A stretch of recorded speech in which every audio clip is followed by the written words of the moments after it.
তাকবীর বলা হচ্ছে।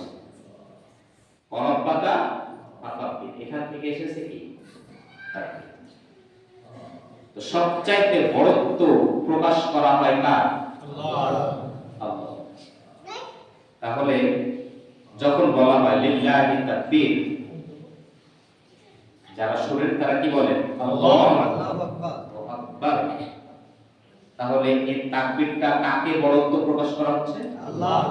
আল্লাহ তাআলার জন্য বড়ত্ব প্রকাশ করা হচ্ছে। কিন্তু আমরা অনেক ছোট থেকে দেখে আসছি এক শ্রেণীর মানুষ এই তাকবীরটা সহ্য করতে পারে না। কথা বলেন ঠিক কিনা?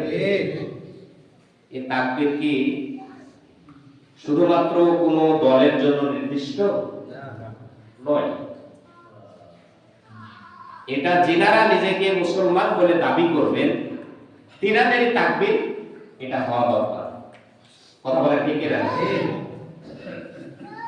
এই তাকবীরটা মহান আল্লাহ তাআলা নিজে সেট করে দিয়েছেন। এজন্য বলেন ওয়ারাব্বাকা ফাকাব্বির,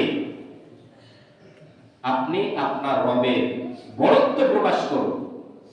তার মানে আমরা তাকবীরের মাধ্যমে আল্লাহ তাআলার বড়ত্ব প্রকাশ করছি। সুবহানাল্লাহ। এটা নির্দেশনা কি জিবরিল আমিনের না আল্লাহ তাআলা? আল্লাহ। তাহলে তাকবীর শুনে গায়ে জানা ধরলে বুঝতে হবে মুনাফিক আচরণ ভিতরে আছে।